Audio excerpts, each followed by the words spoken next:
Você se perde em uma cidade fantasma e descobre que o local está infestado de monstros bizarros que nunca vão te deixar escapar. O que você faria? Você acha que conseguiria sobreviver? Eu acho que não. Mas se inscrever no canal e ativar o sininho pode ser que te dê uma chance, pois nesse vídeo de Derrotando Filmes nós vamos acompanhar Rose procurando por sua filha, e eu irei apontar os erros cometidos, o que você não deveria fazer e te mostrar por que você não sobreviveria aos monstros bizarros de Silent Hill. Essa mulher está prestes a visitar o pior lugar da sua vida. Rose é uma mãe que ama muito sua filha adotiva Sharon, uma garotinha que por algum motivo tinha episódios de sonambulismo e pesadelos constantes com uma cidade fantasma chamada Silent Hill, que ela dizia ser sua casa. Preocupada com o bem-estar da sua filha, Rose decide que precisava levar a menina até a cidade para tentar parar esses pesadelos. Porém, seu marido Christopher não gostou nem um pouco da ideia, então a mulher decide ir sem ele até Silent Hill. No caminho, quando para em um posto para abastecer, Rose encontra um monte de desenhos bizarros de Sharon, que estava muito assustada com tudo que estava acontecendo. E esse comportamento estranho chama a atenção da policial Sybil, que vai conferir se está tudo bem com a criança, enquanto sua mãe ia pagar a gasolina. Porém, Sharon sabe que não deve falar com estranhos e fecha o vidro na cara da policial. Enquanto isso, Christopher começa a ficar preocupado com sua família e decide fuçar no computador da esposa, onde acaba se perdendo vendo os vídeos do Derrotando Filmes, e decide deixar um like para fortalecer o canal. E bora fazer a mesma coisa aí, galera. Depois, o homem decide olhar o histórico da esposa e encontra pesquisas sobre Silent Hill. Chris liga para sua mulher tentando convencê-la a mudar de ideia, mas a moça já está decidida. De volta na estrada, Rose acaba sendo seguida por Sybil, que achou o comportamento da mãe muito suspeito. A policial pede para a mulher encostar o veículo, mas quando Rose percebe que está muito perto de Silent Hill, ela pisa no acelerador, ignorando a ordem da oficial. A moça dirige em alta velocidade até que o rádio começa a sofrer uma interferência, deixando Sharon extremamente incomodada. Sua mãe tenta desligá-lo até que vê uma menina na pista e acaba sofrendo um acidente tentando desviar da garota. Ok, para começar, ir a uma cidade abandonada sozinha é uma péssima escolha. Mesmo que seu marido não tivesse concordado, eu tenho certeza que Rose deve ter algum parente que concordaria em ajudar a levar a garota até a cidade. Se bem que ela nem deveria ir até um lugar desses, né? Terapia seria a melhor opção aqui, e também trancar o quarto dessa garota à noite, já que esses casos de sonambulismo junto de pesadelos recorrentes podem indicar memórias reprimidas e pânico noturno. Essa teoria pode ser reforçada porque Silent Hill é uma cidade com uma gigantesca mina de carvão embaixo, que sofreu um grande incêndio. As chamas conseguiram ir até a mina de carvão, e por isso a cidade pega fogo até hoje. E como Sharon foi adotada, pode ser que ela tenha presenciado esse incêndio, o que gerou um trauma profundo na garota, e explicaria os pesadelos e as crises de pânico. Tanto que Christopher mesmo disse durante a ligação que deveriam levar a menina em algum médico, o que indica que essa mãe nem se preocupou em levar a filha em um psicólogo ou um psiquiatra para entender o que estava acontecendo, porque é muito mais fácil levar a garota para uma cidade fantasma, onde ela pode reviver memórias traumáticas, não é mesmo? Hoje em dia na psicologia, tem várias técnicas de hipnose, que ajudam pacientes a recuperar e lidar com memórias traumáticas, o que poderia ser de grande ajuda para a garota. E aqui entre nós, não tinha necessidade alguma de fugir da polícia nessa situação, né? Fazendo isso, Rose só aumentou ainda mais as suspeitas de Sybil, além de estar infringindo um monte de leis. E Rose tinha visto a policial assim que chegou no posto. Então, em vez de ficar olhando aqueles desenhos bizarros da Sharon, criando uma situação tensa e levantando as suspeitas da oficial, ela poderia só ir pagar a conta e vazar dali, sem dar motivo para Sybil investigar o seu carro, já que tudo isso causou um belo de um acidente, e pela velocidade e ferocidade que Rose virou aquele volante, esse carro poderia facilmente ter capotado, causando uma baita de uma tragédia. Quando acorda, Rose percebe que sua filha tinha sumido, e decide procurá-la na cidade, que está tomada pelas cinzas que caem do céu. A mulher avista sua filha e tenta segui-la, até que houve uma sirene bizarra antes de tudo ficar escuro. Rose usa um isqueiro para iluminar o caminho, e segue Sharon por entre um beco, até que encontra o minerador crucificado. Nesse momento aparecem várias criaturas deformadas pegando fogo, que começam a perseguir a moça. A mulher tenta abrir uma porta para escapar, mas acaba caindo, e quando os monstros iam finalizá-la, eles começam a desaparecer por alguma razão desconhecida. Depois de se recuperar, Rose corre para a rua e percebe que agora tem um precipício que não existia antes, impedindo ela de sair de Silent Hill. As coisas ficam ainda mais estranhas quando uma mulher coberta de cinzas chamada Dahlia aparece, dizendo que apenas o demônio abre e fecha as entradas para Silent Hill. Além disso, Dahlia fala que alguém fez coisas horríveis com sua filha Alessa. Preocupada que o mesmo acontecesse com Sharon, Rose pede ajuda mostrando uma foto da menina. Porém, a mulher surta dizendo que aquela era sua filha, fazendo Rose meter o pé dali. No caminho, a mulher encontra alguns desenhos de Sharon dentro de um caminhão, indicando uma escola, que se tornou seu próximo objetivo nesse turismo macabro. Bom, eu acho que já dá pra saber que tem algo muito errado nessa cidade. E eu não tô falando somente dos monstros que apareceram, mas também das cinzas no ar. Rose deveria andar com um pano cobrindo a boca e o nariz. Isso porque respirar as cinzas por muito tempo pode gerar dificuldades para respirar, além de irritar os olhos. E a inspiração das cinzas pode causar fadiga, impedindo a mulher de correr por muito tempo. Isso isso pode ser um problema caso ela esteja sendo perseguida por monstros. Por falar em monstros, essa sirene que ouvimos antes de tudo ficar estranho provavelmente não é um acaso. Isso porque essas sirenes eram usadas há muito tempo atrás para indicar que uma situação de perigo estava acontecendo na cidade, como bombardeios na época da guerra. E hoje em dia elas são usadas em alguns lugares para indicar desastres naturais, como tornados e tempestades. Portanto, Rose deveria ficar muito atenta, e sempre que ouvisse esse som ela deveria procurar um lugar seguro para se esconder até as coisas voltarem ao normal novamente. Se bem que eu acho difícil ter um lugar seguro nessa cidade. Rose volta até seu carro para tentar ligar para seu marido, mas a ligação cai na caixa postal. Então ela envia uma mensagem para Christopher dizendo que ela precisava de ajuda, pois sua filha tinha sumido. Quando termina de falar, Sybil aparece prendendo a mulher por ter fugido da polícia com uma garotinha que curiosamente desapareceu. Rose diz que a policial estava sangrando, e Sybil explica que sofreu um acidente na estrada que a deixou inconsciente. E como esse óculos está inteiro é um mistério. Ela tenta usar o rádio para contatar a delegacia, mas também estava sem sinal, forçando as duas a ir caminhando até a delegacia. Porém, o plano vai por água abaixo quando percebem que a outra estrada também tinha desaparecido. Sybil então se lembra que tinha uma base de observação nas proximidades, que elas poderiam usar para olhar os arredores. Mas antes que fossem até lá, uma criatura bizarra aparece cuspindo um ácido extremamente corrosivo na policial, que retribui o gesto descarregando o pente na coisa. Rose aproveita a brecha para fugir, e quando pega a distância, ela passa as algemas por debaixo das pernas para conseguir usar as mãos. Depois, a moça vai até os mapas de ônibus da cidade, onde consegue encontrar o caminho para a escola. Ela vai até a secretaria procurando por algo útil e encontra as chaves do local e uma lanterna. Ok, essa é a segunda vez que essa mulher foge da polícia sem necessidade. Vamos lá. Estamos presos numa cidade com pessoas loucas, crianças deformadas e uma criatura que cospe ácido. A única pessoa que tem uma arma e sabe usá-la é a Sybil. Correr dela só seria ruim para nossa segurança. O certo nessa situação seria acompanhá-la, tentando convencer a mulher de que somos inofensivos, para que ela concorde em ir com a gente até a escola. E não dá pra esquecer que a chave das algemas está com a policial. Se Rose não está a fim de deslocar um dedo para se soltar, ela vai precisar da Sybil. E Rose nem imagina que a criatura do ácido não é a pior coisa que habita nessa cidade maldita. Quando Rose chega na escola, temos que ter algo em mente. Não sabemos quanto tempo ficaremos presos nessa cidade do inferno, e eu acho que é bastante tempo, hein? Por isso, juntar recursos de sobrevivência seria mais que essencial. Geralmente, nessas escolas dos Estados Unidos, existem enfermarias que Rose poderia vasculhar, em busca de remédios, bandagens e suprimentos médicos. Além disso, também tem uma sala do zelador, onde ela poderia tentar achar alguma ferramenta para cortar as algemas. Já na escola, Rose percebe que ela não estava sozinha, e corre até uma das salas para se proteger. Lá ela encontra uma mesa com marcas de mãos de criança sobre a palavra bruxa. Vasculhando a mesa, a mulher percebe que pertencia àquela tal de Alessa, que aparentemente sofria bullying. Nesse momento, a garota passa correndo, e Rose segue ela até o banheiro. Porém, o que ela encontra ali não é a menina, mas um corpo acorrentado com arame farpado junto de uma mensagem na parede, dizendo que duvidava que alguém tivesse coragem. A mulher percebe que tinha algo na boca do corpo. Ela consegue pegar aquilo em troca de quase vomitar. Mas a coitada nem tem tempo de se recuperar, pois os homens que ela viu antes perceberam sua presença e estão tentando entrar no banheiro para capturá-la. Sem saída, Rose começa a pedir ajuda a Deus, mas acho que outra coisa escuta. O canário dos homens fica maluco, fazendo eles correrem dali. E a sirene toca novamente, fazendo a realidade se distorcer até virar algo completamente diferente. De repente, o corpo que estava no banheiro ganha vida, além de aparecerem vários insetos que começam a perseguir a mulher. Ela sai de lá e encontra os homens que queriam pegá-la, e podemos ver que esses insetos não são nada amigáveis. Na tentativa de escapar, Rose corre até uma janela onde as grades estavam abertas, mas antes que pulasse, ela vê uma garota idêntica à sua filha ali perto. Já era de se esperar que houvesse mais sobreviventes na cidade do que a mulher maluca. Portanto, Rose não deveria entrar nos lugares gritando para todo mundo ouvir. Primeiro, porque isso poderia chamar atenção indesejada, não só de sobreviventes mal intencionados como de monstros. E não podemos esquecer que a mulher ainda estava com as mãos acorrentadas, o que significa que seria muito mais difícil se defender de qualquer coisa. Porém, Rose tinha duas coisas muito importantes numa luta: o fator surpresa e as chaves de todas as salas. Se fosse eu nessa situação, eu tentaria atrair aqueles caras até uma das salas fazendo barulhos, e depois ficaria escondido em algum lugar do lado de fora. Assim que os caras entrassem na sala, Rose poderia trancá-los lá dentro, facilitando sua busca, já que deu pra ver que esses caras têm uma baita dificuldade de abrir portas. E contra as baratas malditas, eu acho que Rose fez tudo certo, mas eu tentaria não cair de costas como ela fez, porque nessa brincadeira, a moça poderia ter ferido gravemente a cabeça, acabando seu tour bizarro ali mesmo. Fora que a chance dela se perder na escola e acabar em um corredor sem saída era bem grande, e aí ela não teria muito o que fazer contra essas baratas malditas. Em paralelo, Christopher estava chegando até Silent Hill, quando é parado pela polícia. Ele conta ao detetive Thomas que era marido de Rose, e o agente diz que ajudaria Chris a encontrar a esposa, mas que deveriam fazer isso com cautela, pois uma de suas policiais também havia desaparecido. Os dois começam a vasculhar a cidade, porém podemos perceber uma coisa aqui, galera. O local onde Rose e Chris estão são completamente diferentes, mostrando que na verdade a mulher está em outra dimensão, já que a escola que eles estão vendo é completamente diferente de onde Rose está. O casal até chega a ficar no mesmo local, mas não se veem. Christopher apenas sente um cheiro similar ao de Rose, e meio que sente a presença dela, mas não passa disso. Thomas então decide encerrar as buscas, o que deixa Christopher irritado, pois ele sente que o detetive estava escondendo alguma coisa. O homem tenta ligar para a polícia pedindo os registros de Silent Hill, mas a atendente informa que esses arquivos eram confidenciais, portanto não poderia ajudar. Por isso, Christopher vai até a central de arquivos da cidade de Brands, que era vizinha de Silent Hill. Ele invade o local e encontra a caixa de arquivos policiais da cidade fantasma. E curiosamente, nessa pilha enorme de papel velho, ele vai direto na pasta de Alessa. Depois de descobrir isso, o cara liga para o orfanato onde adotaram Sharon, para saber mais sobre o local em que a menina foi encontrada. Aliás, alguém contou para essa mãe que ela adotou uma menina com quase 40 anos de idade. Agora, a órfã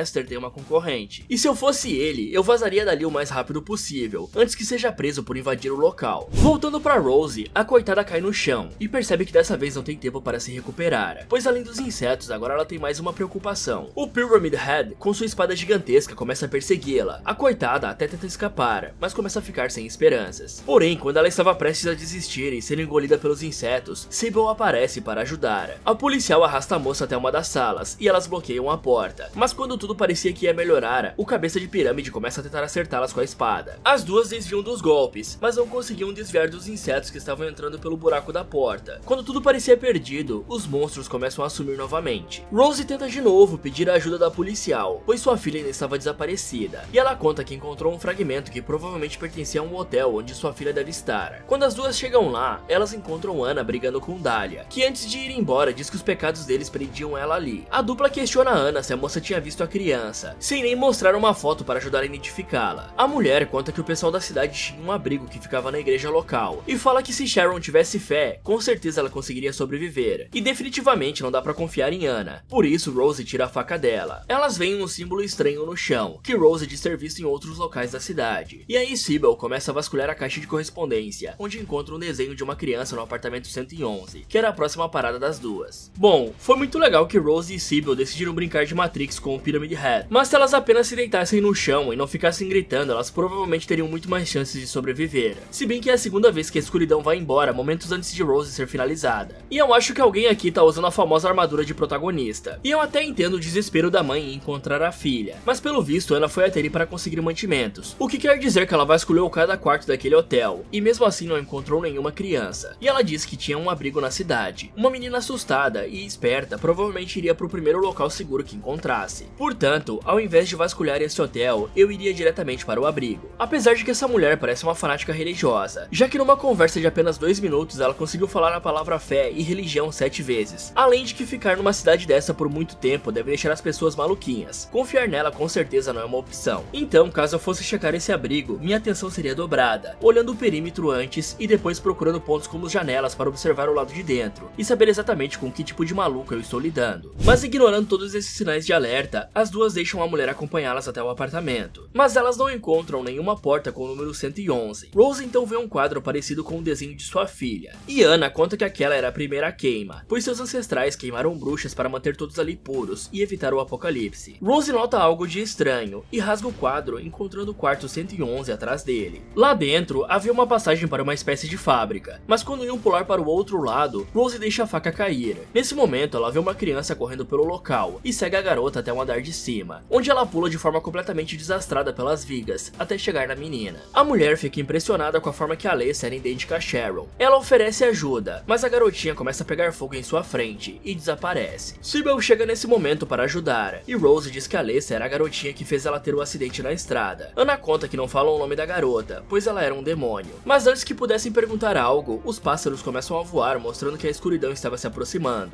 Anna leva a dupla até a igreja, onde encontram Dahlia, que pede para as duas não se envolverem com o povo da cidade, pois eles estavam amaldiçoados. Rose conta que viu a Alessa, e a mulher pede que tenham cuidado com suas escolhas, pois o mal queria vingança. Ignorando os pedidos de Dahlia, a dupla corre até a igreja, e antes de entrar, o Pyramid Head aparece e finaliza Anna de uma forma brutal. E já do lado de dentro, as duas são atacadas e chamadas de bruxa pelo povo da cidade. Mas Christabella, a líder desse culto, impede eles, dizendo que lidariam com todos mais tarde. Olha, uma dica que eu poderia dar aqui é não desperdiçar a única arma que você tem em um abismo. Além disso, podemos ver que quando ela foi andar pela fábrica, havia um caminho bem mais seguro na sua direita, e logo depois Sybil ainda joga uma corda para ela, mostrando que Rose poderia ter feito o trajeto mais seguro. Mas a mulher preferiu treinar suas habilidades de parkour aprendidas em Taubaté, e ficar com o povo dessa cidade não parece ser a melhor opção, porém é a única que as duas têm. Mas mesmo que Dahlia tivesse uns parafusos a menos, ela foi a única que não tentou nos machucar até agora. Eu aproveitaria que Sybil tem uma arma, e esperaria a escuridão passar para procurar essa mulher e interrogá-la. Afinal, parece que ela sabe muito sobre essa cidade, e poderia ser útil para sabermos o que está acontecendo. Voltando a Christopher, o cara vai até o orfanato falar com a responsável pelas crianças, dizendo que Alessa provavelmente era a mãe biológica de sua filha, mas a freira não estaria um pouco afim de falar sobre isso, o que deixa Chris irritado. Nesse momento, Thomas chega para apaziguar a situação. Ele algema Chris e conta que Alessa foi vítima de um culto fanático, que fez coisas horríveis com ela, e por isso a garota não passou da noite do incêndio. O detetive ordena que o homem vá para casa e deixe ele cuidar desses assuntos que acontecem há mais de 30 anos. Chris pergunta se o cara considerava aquilo justiça, mas Thomas explica que existem vários conceitos de justiça, e que até mesmo o diabo tem o dele. O detetive escolta o homem até fora da cidade, mas Chris obviamente não estava satisfeito, e diz que voltaria com pessoas que realmente sabiam o que fazer. Nessa situação eu agradeceria ao invés de reclamar, isso porque o cara invadiu um prédio e praticamente atacou uma freira durante a noite. Eu estou impressionado com a capacidade de Thomas fazer vista grossa. Além disso, Christopher não precisava invadir os arquivos para saber que naquela cidade ocorriam coisas bizarras. Afinal de contas, existia internet naquela época, e ele poderia fazer uma pesquisa para descobrir o que realmente aconteceu por lá. Enquanto isso, na igreja, Rose interroga Christabella para saber onde estava sua filha, mas a mulher conta que apenas o demônio saberia, já que ele vê tudo na cidade. Sem pensar duas vezes, Rose pede para que levem ela até esse tal demônio, pois estava determinada a salvar Sharon. Christabella concorda, mas diz que as duas provavelmente não iriam voltar de lá. E enquanto estavam se arrumando para ir, a líder do culto encontra o colar de Rose. Ela leva as duas até um hospital e pede que decorem a planta do subsolo, pois isso poderia salvar suas vidas. Christabella conta que encontrou o colar de Rose, mas quando vai entregar o objeto ela se assusta ao perceber que Sharon e Alessa eram idênticas. A líder do culto ordena que prendam as duas achando que eram bruxas que estavam ajudando o demônio, mas Sybil senta porrada nos capangas de Christabella e acaba ficando para trás fechando as portas do elevador e sendo capturada para que Rose salve sua filha. Após a queda livre no elevador, Rose se aproxima da sala onde o mal habitava, mas antes de conseguir chegar, ela se depara com um exército de enfermeiras com roupas no mínimo suspeitas, o que por si só não seria assustador se elas não estivessem segurando pés de cabra, facas e outros objetos cortantes. A mulher percebe que aquelas coisas seguiam a luz, então ela desliga a lanterna e tenta passar entre as criaturas. O plano dá um pouco errado, mas a moça consegue desviar dos ataques se rastejando pelo chão. Ela deixa a lanterna para trás para distrair os monstros e finalmente consegue entrar na sala do demônio. Ok, já que o celular dessa época era uma porcaria e não tinha câmera, Rose poderia digitar em uma mensagem de texto o caminho que ela precisava pegar, e aí deixar essa mensagem salva para poder consultar enquanto estivesse lá embaixo. E foi muito heróico de sua parte, Sybil, mas você não precisava ter se sacrificado. Apesar dela estar sem munição na arma, os caras ali não sabiam disso. A policial poderia ter ameaçado eles com a pistola e entrado junto com Rose no elevador. Quanto a Rose, ela não precisava passar no meio dos monstros, já que as criaturas aparentemente seguiam apenas a luz. Era só ela deixar a lanterna ligada no fim do corredor e se esconder até as enfermeiras passarem, seja debaixo de uma maca ou perto de uma parede, assim evitando ser atingida por uma faca. Por ter chegado até ali depois de seguir todas as pistas, o demônio finalmente decide revelar a verdade como recompensa. Em um flashback, o demônio conta que Alessa era uma boa garotinha, mas que todos ao seu redor achavam ela má e faziam coisas tão horríveis com ela que eu sequer posso dizer aqui. Sua mãe Dahlia a amava, mas não podia protegê-la dos outros. Um dia sua tia Christabella disse que teriam que purificá-la, já que pelo visto Alessa foi feita fora do casamento com alguém que não era do culto, e por isso foi considerada uma bruxa. E geralmente quando esse pessoal de culto fala em purificar, o negócio não acaba bem, né? Eles queimaram a garota, que conseguiu se soltar iniciando um incêndio que queimou toda a cidade. E o demônio conta que quando se fica sozinha com dor e com medo por tanto tempo, nasce um ódio incontrolável, que chamou a atenção de um demônio. Aquela coisa prometeu ajudar Alessa com sua vingança, fazendo um pacto com a menina, nascendo assim o pesadelo de Silent Hill. Rose pergunta ao demônio onde estava sua filha, mas Alessa conta que Sharon é na verdade a parte boa de Alessa, que ainda tinha restado. As duas decidiram levá-la para longe desse inferno, mas logo Christabella iria encontrá-la e tentaria queimar Sharon também. Por causa disso, Rose concorda em ajudar. O demônio fala que a mulher tinha que contar a verdade às pessoas, pois a fé cega deles impedia que Alessa entrasse na igreja, mas Rose conseguia. Então a parte ruim da garota é entrar no corpo da mulher para pegar uma carona até a igreja. Bom, infelizmente fazer o pacto com essa coisa seria a única forma de sair daquela sala viva. Além disso, pelo que podemos ver, os verdadeiros vilões são o pessoal do culto. E mesmo que conseguisse sair viva dali, Rose não duraria muito tempo com um demônio e uma cidade inteira lhe caçando. Enquanto isso, Christabella Christabella finalmente encontra Sharon, que estava sendo protegida por Dahlia. A mulher leva a garotinha até a igreja, onde inicia os preparativos para queimá-la. Mas antes, eles planejam fazer um churrasco da Sybil. A coitada ainda estava viva, e tentando convencer as pessoas de que aquilo era uma loucura. Porém, o pessoal se nega a escutar, e queimam a pobre da policial na frente da garotinha. Então os lunáticos prendem Sharon para ser a próxima vítima. Mas antes que conseguissem tacar fogo na garota, Rose aparece para impedir. Ela é recebida com agressividade, mas a mulher não se cala. Rose conta que não teve nenhum apocalipse, e que o mundo ainda existe fora de Silent Hill. Mas que o pecado que Christabella fez todos cometerem, o pecado de finalizar uma alma inocente, acabou condenando suas almas a esse purgatório. Pois as pessoas ali já estavam mortas desde o incêndio, só não tinham percebido ainda. Christabella não aceita esse confronto, e finaliza Rose com uma facada. Mas antes que o pessoal da cidade comemore, um líquido preto sai de Rose pingando no chão, libertando a maldição de Alessa dentro da igreja, e isso abre um vórtice no centro do local. O demônio revive Rose, que vê a verdadeira Alessa se erguendo do chão, se movendo com arames farpados, e a garota usa eles para finalizar um por um naquela igreja, começando por Christabella. Rose aproveita essa brecha para resgatar sua filha, enquanto o demônio estava dançando na chuva de sangue. Porém, a criatura vai até Sharon, e aparentemente possui a garota, fazendo ela ficar inconsciente. Quando ela acorda, a onda de finalizações já tinha terminado, e apenas Dahlia foi deixada viva, pois Alessa ainda amava sua mãe. Se bem que teoricamente geral já estava morto, então ficar vivo ali não é lá grandes coisas, né? Saindo dali, Rose tenta ligar para casa para avisar ao seu marido que estava chegando. O homem atende o telefone rapidamente, mas tudo que consegue ouvir é o som de estática. Quando finalmente chega em casa, descobrimos algo muito triste. Rose e Sharon, que provavelmente agora é a Alessa, ainda estão presas na outra dimensão. Com isso, a família nunca vai poder se reunir novamente. Ok, galera, seria impossível sobreviver nessa cidade. Além dos monstros te caçando o tempo todo, Silent Hill é basicamente o corpo dessa entidade, e o demônio sabe tudo o que está acontecendo. Portanto, se esconder e montar uma base não seria possível, já que o único local seguro era a igreja, que estava infestada com aqueles cultistas malucos. Além disso, a criatura pode moldar o espaço da forma que quiser, criando o monstro que achar necessário, e deixando você sair apenas quando e se ela quiser. Da mesma forma que ela está fazendo com Dahlia, já que ficar preso nesse lugar eternamente não deve ser nada agradável. Rose só sobreviveu por tanto tempo porque a Alessa precisava dela para concluir sua vingança. E com sobreviveu eu quis dizer que sua alma escapou, porque ao que foi deixado a entender, tanto Rose quanto Sybil já estavam mortas, já que sofreram aquele acidente. Até porque essa dimensão de Silent Hill era um purgatório, e você não vai parar em um quando está vivo. E mesmo que não estivessem mortas a princípio, não se esqueçam que Rose tomou uma facada, e Sybil foi queimada viva. Portanto, seria impossível escapar dessa dimensão, já que desde o início elas não tinham como fugir. E sim, eu sei o conceito do Full Circle, que impede os personagens de escaparem de Silent Hill, que geralmente é representado pelo nevoeiro ou pelo outro mundo, e até mesmo o abismo gigante para o nada. E a vítima teoricamente só pode sair desse Full Circle após aprender a lição que precisa em Silent Hill.